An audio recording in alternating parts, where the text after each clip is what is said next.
ओम श्री परमात्मने नमः। श्रीमद् भगवद गीता के दूसरे अध्याय का महात्म्य। श्री भगवान कहते हैं, लक्ष्मी, प्रथम अध्याय के महात्म्य का उत्तम उपाख्यान मैंने तुम्हें सुना दिया। अब अन्य अध्यायों के महात्म्य श्रवण करो।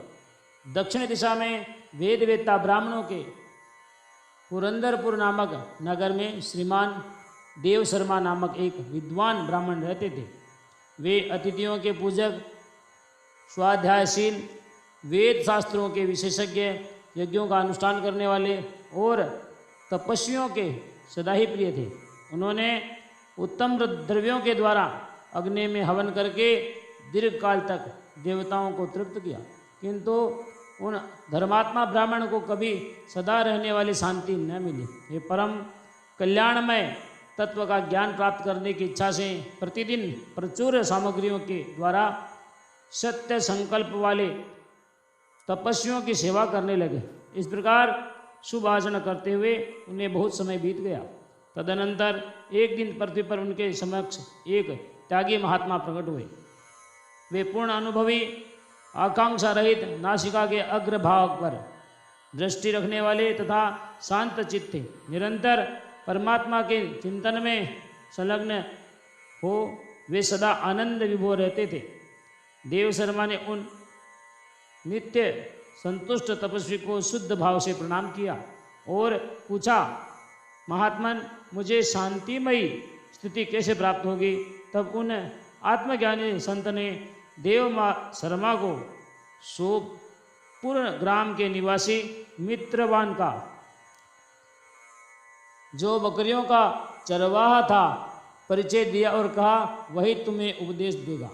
यह सुनकर देव शर्मा ने महात्मा के चरणों की वंदना की और समृद्धिशाली सोपुर ग्राम में पहुंचकर उसके उत्तम भाग में एक विशाल वन देखा।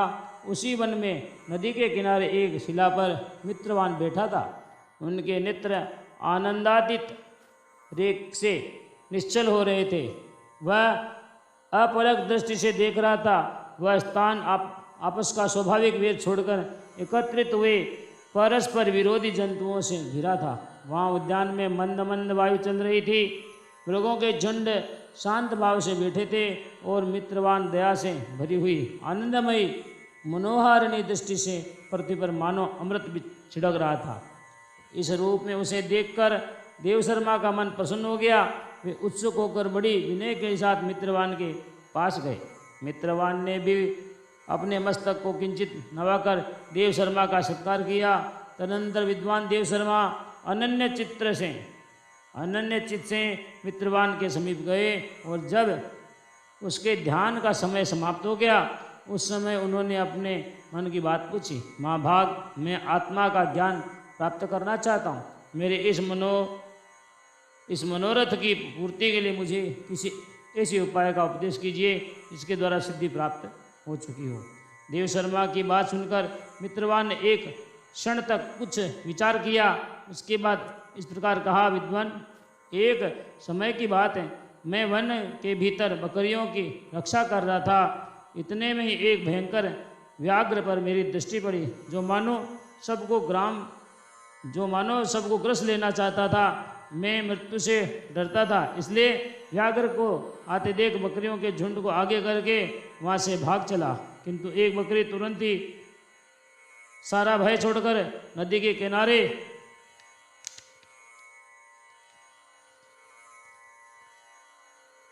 बाघ के पास बेरोक टोक चली गई। फिर तो व्याघ्र भी देश छोड़कर चुपचाप खड़ा हो गया।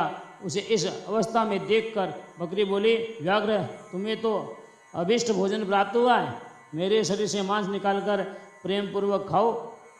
तुम इतनी देर से खड़े क्यों हो? तुम्हारे मन में मुझे खाने का विचार क्यों नहीं आ रहा है? व्याघ्र बोला, बकरी, इस स्थान पर आते मेरे मन से द्वेष का भाव निकल गया, भूख प्यास भी मिट गई, इसलिए पास आने पर भी अब मैं तुम्हें खाना नहीं चाहता। व्याघ्र के यूँ कहने पर बकरी बोली, न जाने मैं कैसे निर्भय हो गई हूँ, इसमें क्या कारण हो सकता है? यदि तुम जानते हो तो बताओ। यह सुनकर व्याघ्र ने कहा, मैं भी नहीं जानता। चलो सामने खड़े हुए इन महापुरुष से पूछें। ऐसा निश्चय करके ये दोनों वहाँ से चल दिए। उन दोनों के स्वभाव में यह विचित्र परिवर्तन देखकर मैं बहुत विस्मय में पड़ा था। इतने में ही उन्होंने मुझसे ही आकर प्रश्न किया। वहाँ वृक्ष की शाखा पर एक वानरराज था। उन दोनों के साथ मैंने भी वानरराज से पूछा। विप्रवर, मेरे पूछने पर वानरराज ने आदरपूर्वक कहा, अजापाल सुनो, इस विषय में मैं तुम्हें प्राचीन वृतांत सुनाता हूँ। ये सामने वन के भीतर जो बहुत बड़ा मंदिर है उसकी ओर देखो। इसमें ब्रह्मा जी का स्थापित किया हुआ एक शिवलिंग है। पूर्व काल में यहाँ सुकर्मा नामक एक बुद्धिमान महात्मा रहते थे जो तपस्या में संलग्न होकर इस मंदिर में उपासना करते थे। वे वन में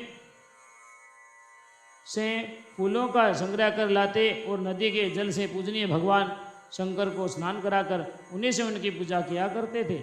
इस प्रकार आराधना का कार्य करते हुए सुकर्मा यहाँ निवास करते थे। बहुत समय के बाद उनके समीप किसी अतिथि का आगमन हुआ। सुकर्मा ने भोजन के लिए फल लाकर अतिथि को अर्पण किया और कहा, विद्वान, मैं केवल तत्व ज्ञान की इच्छा से भगवान शंकर की आराधना करता हूँ। आज इस आराधना का फल परिपक्व होकर मुझे मिल गया, क्योंकि इस समय आप जिस महापुरुष ने मुझ पर अनुग्रह किया है। सुकर्मा के मधुर वचन सुनकर तपस्या के धनी महात्मा अतिथि को बड़ी प्रसन्नता हुई। उन्होंने एक शिलाखंड पर गीता का दूसरा अध्याय लिख दिया और ब्राह्मण को उसके पाठ एवं अभ्यास के लिए आज्ञा दे दी और कहा, ब्राह्मण, इसे तुम्हारा आत्मज्ञान संबंधी मनोरथ अपने आप सफल हो जाएगा। यूँ कहकर वे बुद्धिमान तपस्वी सुकर्मा के सामने उनके देखते देखते अंतर्ध्यान हो गए। सुकर्मा विस्मित होकर उनके आदेश के अनुसार निरंतर गीता के द्वितीय अध्याय का अभ्यास करने लगे। तदनंतर दीर्घ काल के पश्चात अंतःकरण शुद्ध होकर उन्हें आत्मज्ञान की प्राप्ति हुई। फिर वे जहाँ जहाँ गए वहाँ का तपोवन शांत हो गया। उनमें शीत, उष्ण और राग देश आदि की बाधाएं दूर हो गई। इतना ही नहीं, उन स्थानों में भूख प्यास का कष्ट भी जाता रहा तथा भय का सर्वथा अभाव हो गया।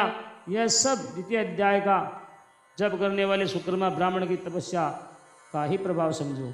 मित्रवान कहता है, वानरराज के यूँ कहने पर मैं प्रसन्नतापूर्वक बकरी और व्याघ के साथ उस मंदिर की ओर गया। वहाँ जाकर शिलाखंड पर लिखे हुए गीता के द्वितीय अध्याय को मैंने देखा और पढ़ा। उसी की आवृत्ति करने से मैंने तपस्या का पार पा लिया है। अतः भद्रपुरुष, तुम भी सदा द्वितीय अध्याय की आवृत्ति किया करो। ऐसा करने पर मुक्ति तुमसे दूर नहीं रहेगी। श्री भगवान कहते, प्रिय मित्रवान के इस प्रकार आदेश देने पर देव शर्मा ने उसका पूजन किया और उसे प्रणाम करके पुरंदरपुर की राह ली। वहाँ किसी देवालय में पूर्वोक्त आत्मज्ञानी महात्मा को पाकर उन्होंने ये सारा वृत्तांत निवेदन किया और सबसे पहले उन्हें से द्वितीय अध्याय को पढ़ा। उनसे उपदेश पाकर शुद्ध अंतःकरण वाले देव शर्मा प्रतिदिन बड़ी श्रद्धा के साथ द्वितीय अध्याय का पाठ करने लगे। तब से उन्होंने अनवद्य प्रशंसा के योग्य परम पद को प्राप्त कर लिया। लक्ष्मी, यह द्वितीय अध्याय का उपाख्यान कहा गया। बोले श्री कृष्णचंद्र भगवान की जय। श्री कृष्ण गोविंद हरे मुरारी, हे नाथ नारायण वासुदेवा।